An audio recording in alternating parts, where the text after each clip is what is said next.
the third chapter, 7 through 13.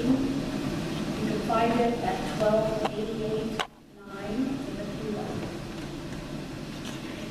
To the angel of the church in Philadelphia write, these are the words of him who is holy and true, who holds the key of David. What he opens, no one can shut, and what he shuts, no one can open. I know your deeds. See, I have placed before you an open door that no one can shut. I know that you have little strength, yet you have kept my word and have not denied my name.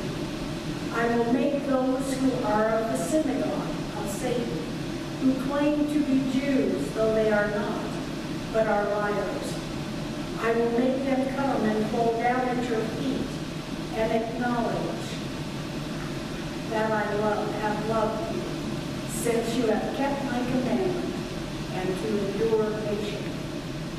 I will also keep you from the hour of trial that is going to come on the whole world to test the inhabitants of the earth. I am coming soon. Hold on to what you have, so that no one will take your crown. The one who is victorious, I will make a pillar in the temple of my God. Never again will they leave it. I will write on them the name of my God and the name of the city of my God, the new Jerusalem, which is coming down out of heaven from my God. And I will also write on them my new name. Whoever has ears, let them hear what the Spirit says to the churches.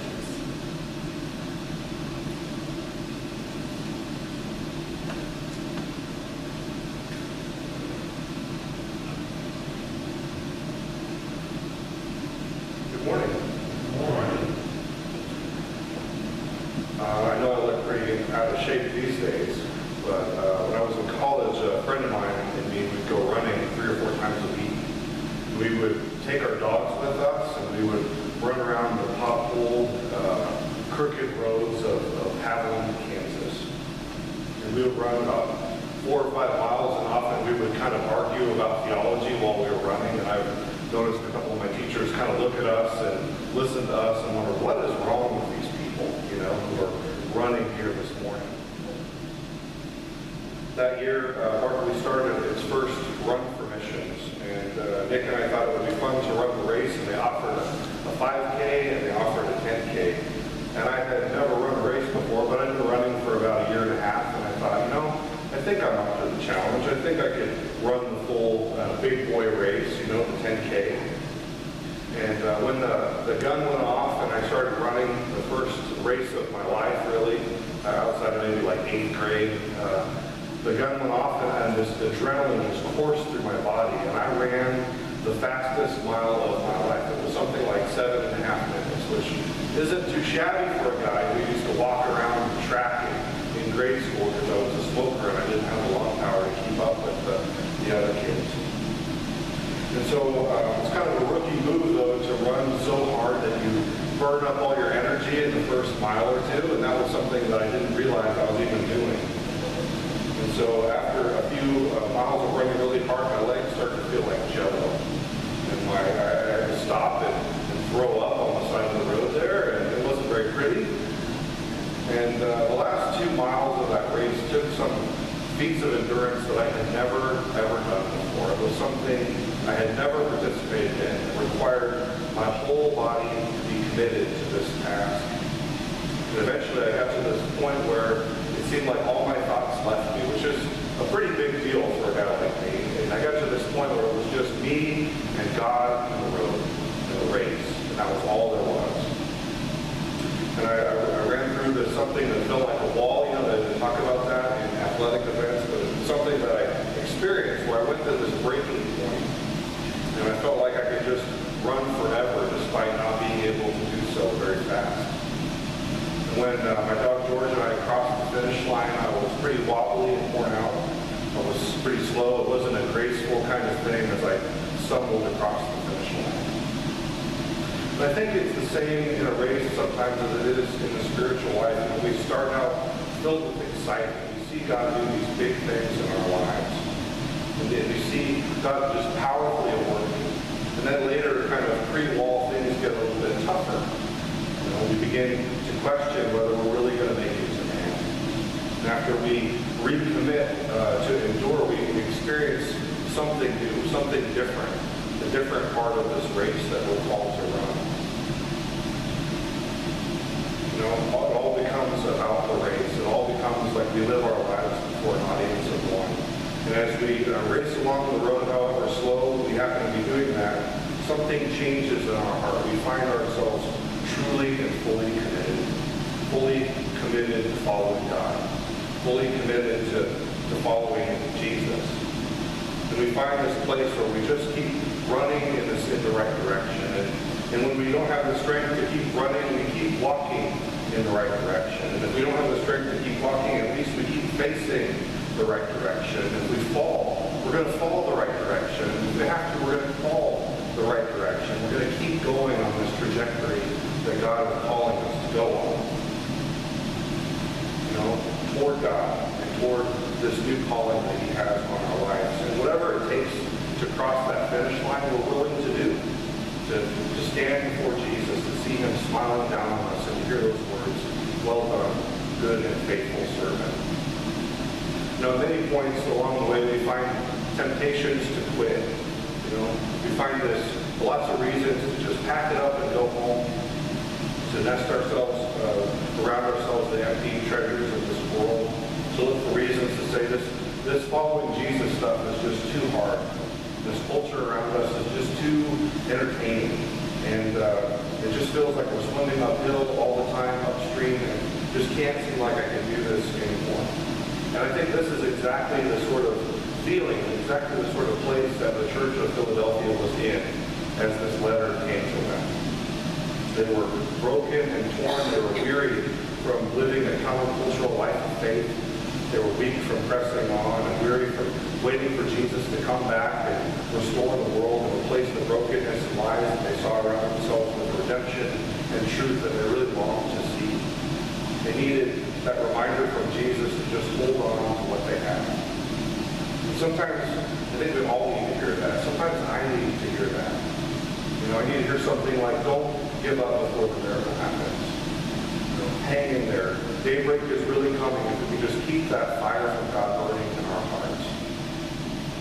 In this series, I've given a lot of background information to help understand the book of Revelation and some of the symbols and imagery and cultural things that were going on, to unpack a little bit of this language of images and symbols that we find, and try to understand a lot of what's going on with these churches that John is writing to, and the Roman cultural narrative that Revelation is turning on its head.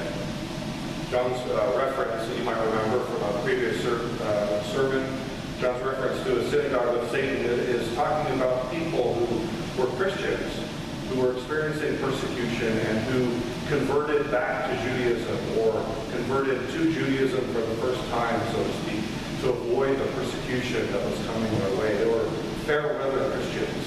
There are people who are experiencing persecution and decided, you know what, if I just deny Jesus and do something that's kind of close enough, then I'll make it through and everything will be fine. And so they had essentially turned their back on Jesus when times got tough. And like the church of Smyrna that we talked about this is a star pupil kind of church. This is one of the two churches in the book of Revelation that John doesn't have, or Jesus doesn't have harsh words for. He just basically commends them for what they're doing and tells them not to give up, to be comforted by this word from God. And this was a church who had radically chosen to do the right thing, who was living out a radical faith even when it was costly. And Jesus has a message for them, something like, I see what you're doing. I see that you're struggling for me. I see that you're going to bat for me. That these people may have turned their back on you, but you have not turned your back on me. Jesus essentially says, I see your faithfulness. Don't give up on me. I haven't given up on you, and the best is yet to come. On the other side of this difficult experience that you're going through. Sometimes I think we need to stop and take a little bit of stock and just, in a moment of weakness, just put ourselves before God and just put our hearts before God and let Him realign us and point us back to Him. And we need to sometimes hold our perspectives loosely as we go through this time of trials and pain. This whole book of Revelation is an invitation to put our perspectives, to bring our perspectives before God and let God's perspectives kind of change them so we can see not just the pain in our lives, not just the suffering and trials, but we can see how small they are in light of eternity, how big God's plans for us really are. We hold our perspectives a little bit looser at the end of it. We wait for God to reignite our hearts with this holy vision that we have. Jesus doesn't rebuke the church of Philadelphia. He knows their needs, he knows their faithfulness, he knows their weakness. He reminds them to keep pressing on, to keep hope alive for just one more day. Philadelphia was one of the few Roman cities that was built just deliberately to spread Greek culture, or Greek culture to the world, to spread it through peaceful means. It was intentionally built next to these other towns that could look at it and see the best of what Greek culture had to offer. And in a sense, it was to be an open door that would showcase the best parts of the Greek world. It was to be a city of influence to its neighbors. And Jesus' reference to an open door that no one can shut evokes this imagery of a missionary opportunity. To this place with an open door, the church was to be an open door. The church was supposed to show the best of what this new life in Christ had to offer the world. And as we live out our faith, our call is to do the same. You don't have to go overseas to be a witness for Jesus. Have you ever wondered why exactly it is that God put this church building right here? You can dig into a little history and see that God has been at work here in various ways because of that. This used to be the spiritual center of religious life at William Penn University. Later, it hosted an amazing preschool ministry that I still hear meet people in the park that talk about how wonderful that was, and what a great experience it was to be a part of that, either from inside the church or outside the church. And now, if you don't know, we're putting down some serious roots in the park with this summer lunch program, feeding hungry kids and not so hungry kids in the neighborhood. And for a connection point for many of the parents and children in this neighborhood.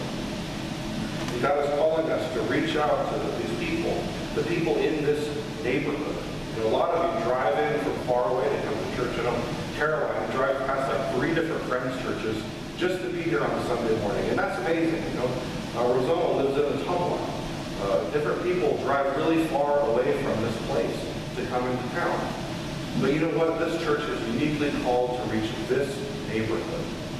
We need to think local and act local and be a part of what God is doing right here where God brought this church to be. And God is calling us to reach out to the children and parents in this neighborhood, to the Penn students just 4 blocks from here. This place has always been an open door, where people come away as far away as California or Chicago or Rwanda or Tanzania or Myanmar, Burma. This open door that Penn has is an open door for all of us. It's an opportunity to be a church that influences not just this neighborhood, but the whole world. God gives us lots and lots of open doors. God puts people in our lives that need to see Jesus, need to feel His love tangibly. God wants a whole lot less of people who want to shut the door and trap this church in a frozen tradition.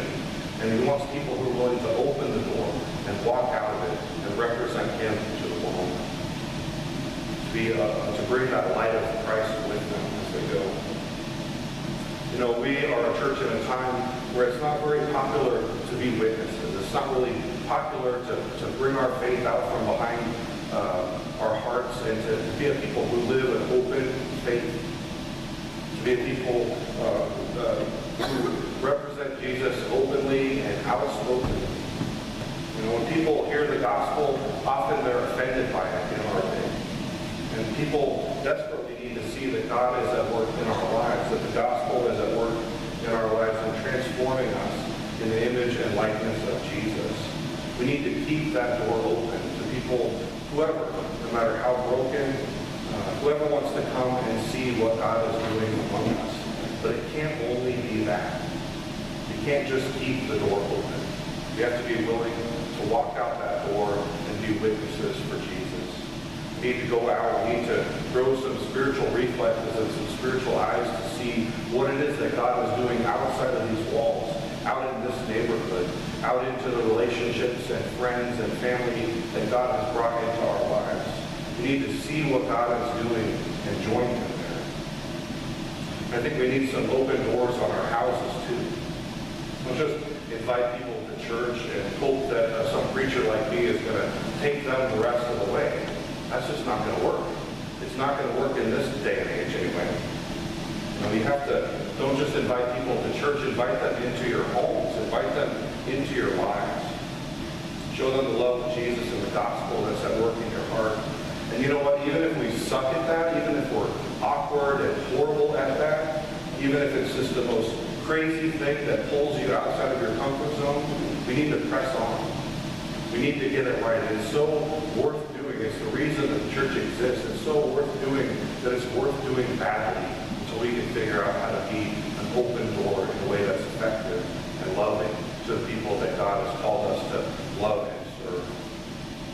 The world needs the hope of Jesus. It needs the love of Jesus. And Jesus took on flesh and dwelt among us. He brought this message of hope to a hurting world, and now He sends us.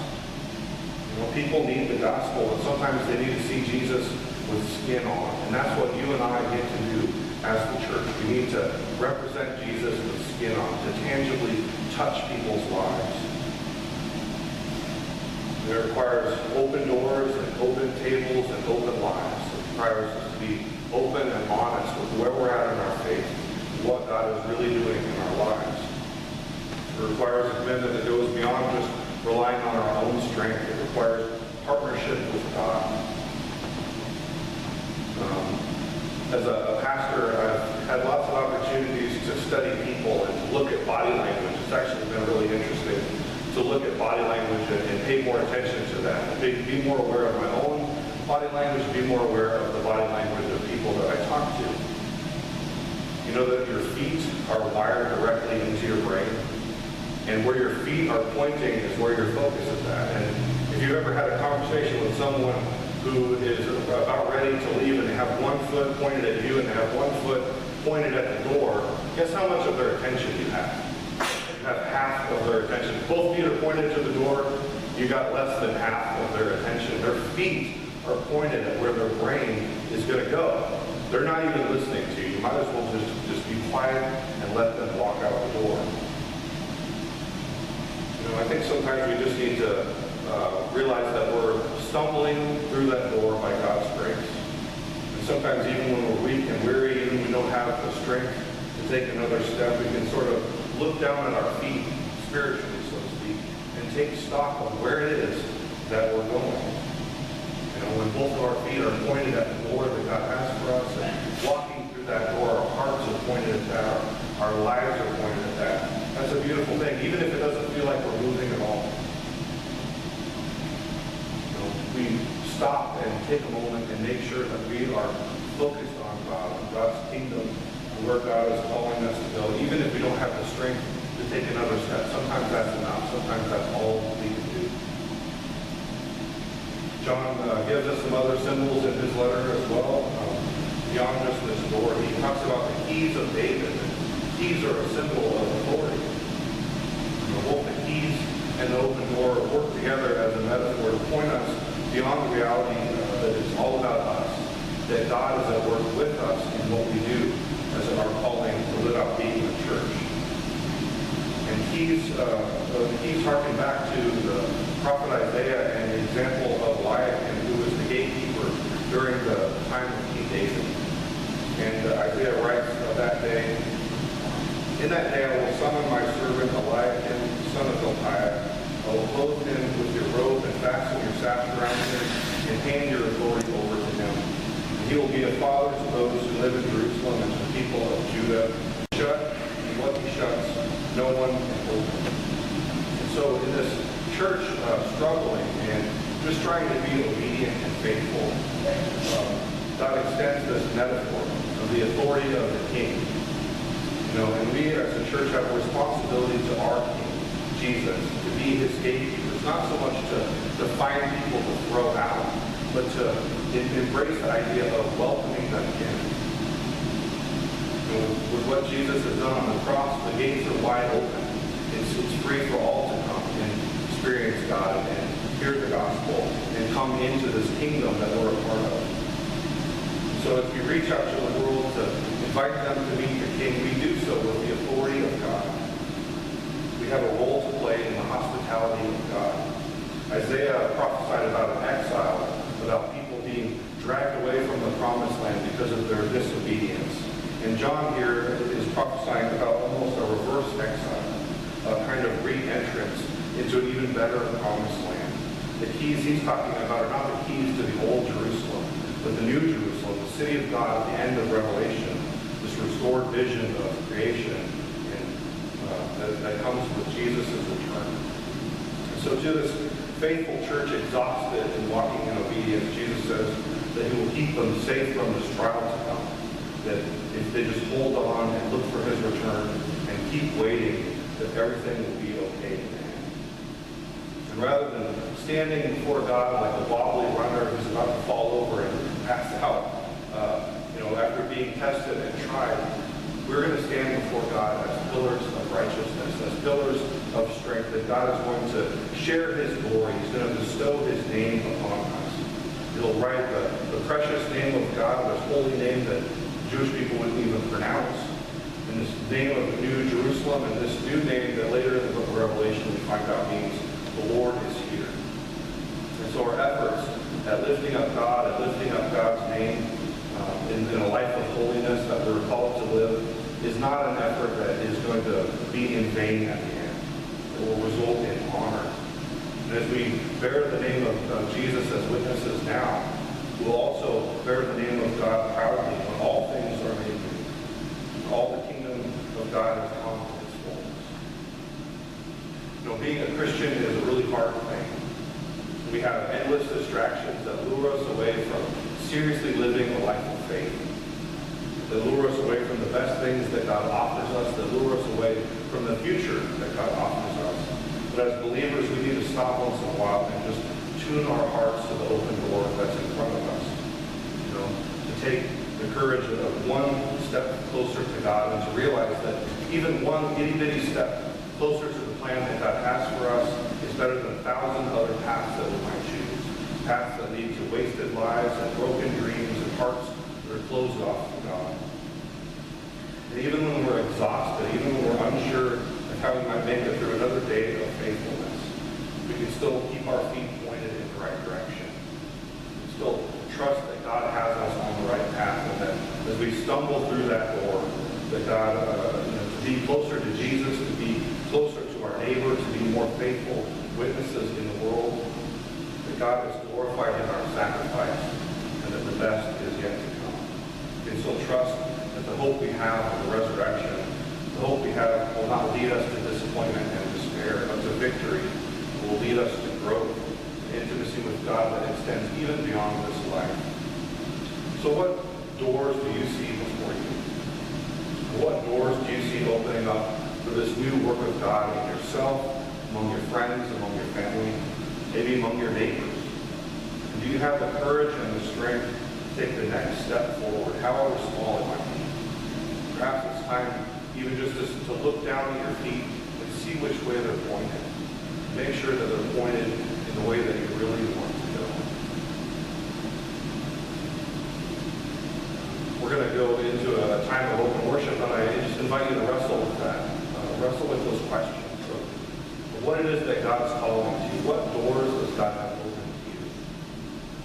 And just take a little stop this morning. See where the Holy Spirit might lead you. If you've never been to open worship before, it's a time of listening for the Holy Spirit to work in our hearts. And if you feel that you have something that you need to say to the congregation, please stand and the microphone will be brought to you.